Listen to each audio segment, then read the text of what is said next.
I have a theory. Facebook is planning to monetize your privacy.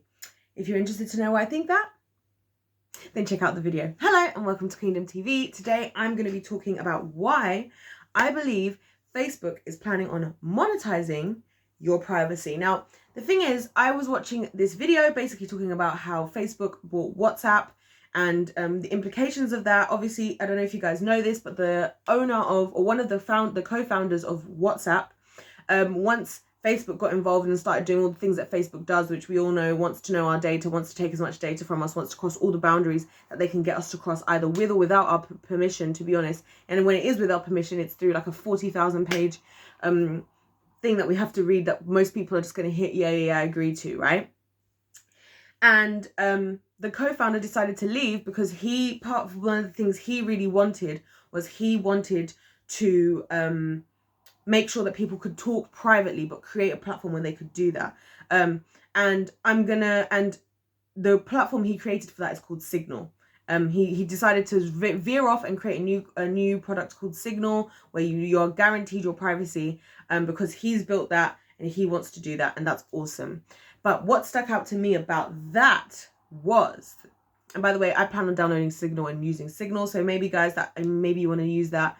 It's by one of the co-founders of WhatsApp, and I think that's where we need to start moving, guys, because I'm going to get into why I feel that way. So basically,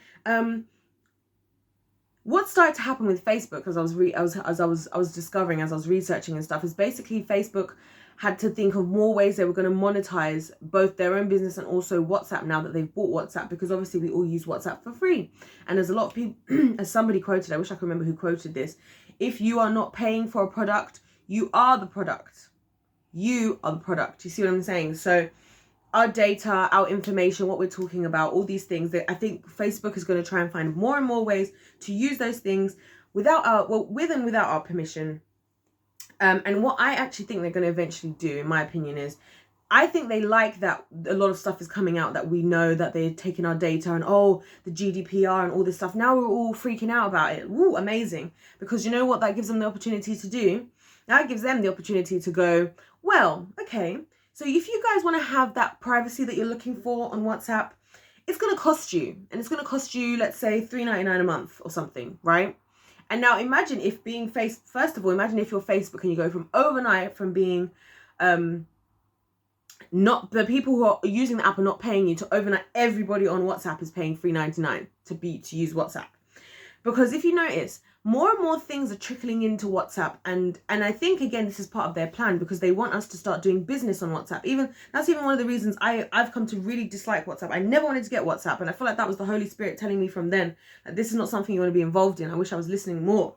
But like, more and more things are coming on there. There's business, there's work, even work are choosing to do group chats on WhatsApp. So they're almost feeding in like this reliance on WhatsApp to the point where even if you don't like it, even if you don't want to use it, even if you're hearing all this stuff, you're probably still going to use it because probably all your family's on there, your work people are probably on there, business people are related on there, and there's even WhatsApp business now, which I haven't even had any experience with, but I'll be interested to know.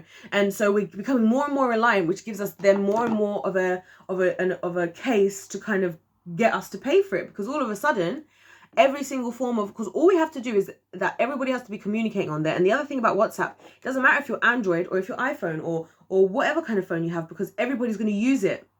Do you see what I'm saying? Everybody's going to use it across the board. So it's going to be perfect if they say, well, now you got to pay for it, because now you're going to think, well, I am going to pay that $3.99 because I want to catch up with my family around the world, and I need to talk to my work people, and I need to do this. And it's just the cleverest way. And I feel like this is the work of the devil, by the way. This is how the devil works. Like, the devil works by like, he doesn't show up in his full form and like show as this ugly thing and then get you to sign some contract where you know exactly what you're getting involved in.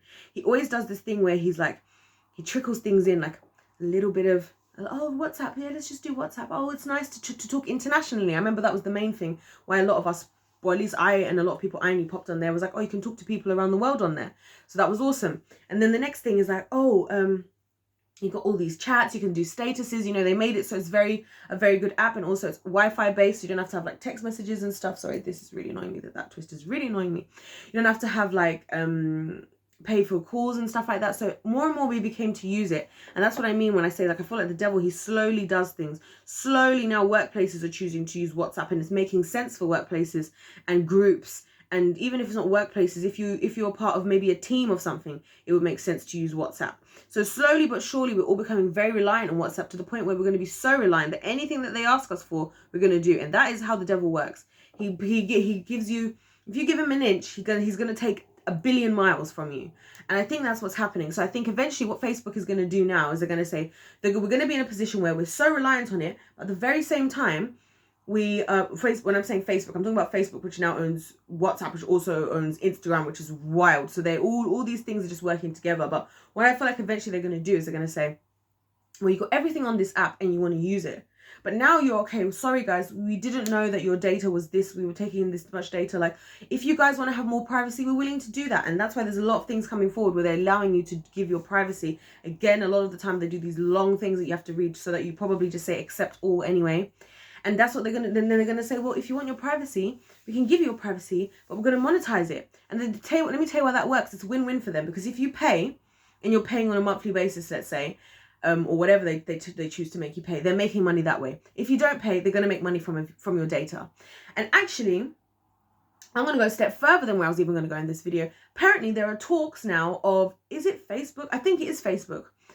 Talking about potentially making a governmental platform, and which, again, we don't know what that would look like. I watched a video where Russell Brand was talking about this, and how this could become a governmental property where the government could be using Facebook for whatever reason. And obviously the other reasons why this is also scary is because not only are you being taken advantage of, but these things could be potentially used to stop people being able to say things that they want to say. They could, for all we know, they could decide that they're going to watch our chats are encrypted, let's say, but then they can still, if they say that you're planning to protest, then they're going to block your account and stuff. Because this is where we're working towards. We're working to ultimate control. Like, the thing is, yeah, and I'll say this probably many different times. And the difference between the evil kingdom and the good kingdom, the difference between the devil and God is consensual. The devil is happy to get you to do it, as long as he's controlling you, but you're the one who's choosing to do the actions. He'll do it.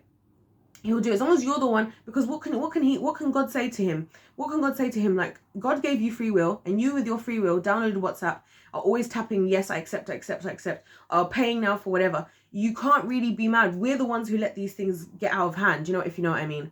So yeah, I think Facebook is going to try and monetize our privacy. If not that, they're going to give it to the government. They may still monetize our privacy through that form. But the even scarier part of all of that is the fact that you may choose not to, and then they can just do whatever they want with your data, because that's probably what they're going to say, that if we don't choose to pay this, then we cannot confirm or tell you how your data will be used, and it's up to you. This is something that we've decided to change, because they can do that because they're a company.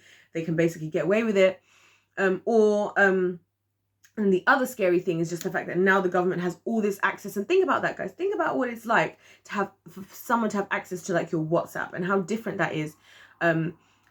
Because you're talking to the people that you care about. So this is obviously, and again, for me, it's an opportunity for Big Brother, again with the devil, who can't see all things that God can see, just looking for an opportunity to see everything that we're doing more and more, so he can plot more and plan more to try and build his kingdom.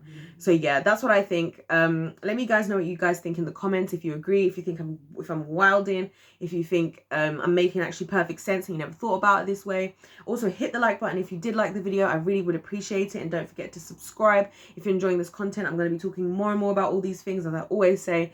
A lot of this is ongoing, so when I'm making the first video, you just know that I'm going to come back and talk about it, because I'm waiting to see what's going to happen, and I'm going to speak on it. So yeah, thank you guys so much for watching the video. I hope you check out my other videos as well. God bless you all, and I'll see you next time.